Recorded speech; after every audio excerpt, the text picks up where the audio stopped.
Fine. There's 5 people, they can see. And that's sufficient. Well, anyway, this is what brings me to my speech. Hello everybody, thanks for coming to my garage. The reason I gathered you here today is so I can give you a little inspiration, hopefully through a story about my life.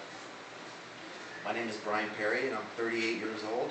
I'm originally from Las Vegas, Nevada, where at 14 years old I started my first company. Yeah, I walked down the street with a lawnmower, but eventually that little company built into a $3,000 a week company. And you know, one thing led to another, started making some money, saving. Bought my first home before I was 18, mind you. 17 years old. Anyway, one thing led to another. I started enjoying my life, getting some new hobbies and things. You know, I started rock climbing. Oh yeah, I'm afraid of heights at that point in my life, so that's a whole nother story. But anyways, you know, one day I was walking down Las Vegas Boulevard and I looked to the side off one of the casinos and I noticed some ropes hanging off the building. And I looked up and there's this guy just swinging around in chairs, got his headphones on, and I said, wow, I could do what I do for fun and make some money at it. So I waited for the guy to get down, got the business card, and went and got a job doing window cleaning, high-rise. Started like that next Monday and was hanging off buildings ever since for about, I don't know, 7 years with that guy, until I saved up enough money to start my own high-rise window company. Of course, I had to do what I love, you know, and keep following it. But anyways, you know, one thing led to another. That company lasted for about 10 years. I had it, you know, had a few good casino accounts and things. But eventually, you know, due to the economy and a little bit of lack of education, my company went bankrupt along with everybody else, you know. Hard times, that's what happens. So anyway, that's what brings me to this little saying a baseball coach, one of mine when I was a kid, used to tell me. He used to say, his name was Bob Musgrove, I never forget him. He used to say, Brian, when life throws you a curveball, you just got to adjust your swing a little bit, you know. And so that's what I did, you know. It's kind of like that, when life gives you lemons, you got to make lemonade, you know, something that everybody can relate to. And so that's what I did. I picked up my family and we moved to Oregon.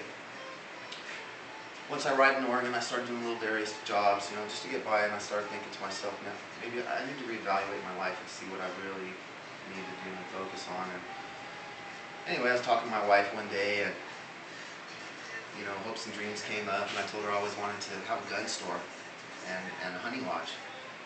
And lo and behold, my birthday's around the corner. What do I get for my present? Gunsmith certification school, paid full tuition by my wife. Amazing. I was like, yeah, this is great.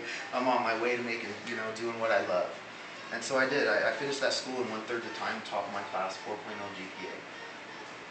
And, you know, I figured, hey, now I've got that out of the way, I'll go back to window cleaning, make some money, and start my little gun service from there, you know, and build my company from that. Well, a few short months into it, I injured my ulnar nerve, and so now I'm no longer able to do high-rise again. So I have to rethink everything again. Remember those curveballs I was talking about? Oh, this was one of them. And so that's what I did. I started thinking, what am I going to do again? So I'm going to go for my CCW trainer certification so I can start teaching people gun certification and concealed weapons training. You know, just, you know, a little safety and something I can make some money meanwhile, so I can continue to follow my dreams, you know. So just always remember, it's never too late to start over. There's always that opportunity, that chance, you know. And anyway, before we conclude, I'd like to thank you all for coming. I really appreciate you giving me the time. And hopefully you guys can learn something through what I've accomplished and been through in life. And maybe that will inspire you. And just remember, you know, it's never too late. It just takes diversity and determination, and you will all prevail, no matter what you go through. Thanks again for coming. 4 minutes exactly.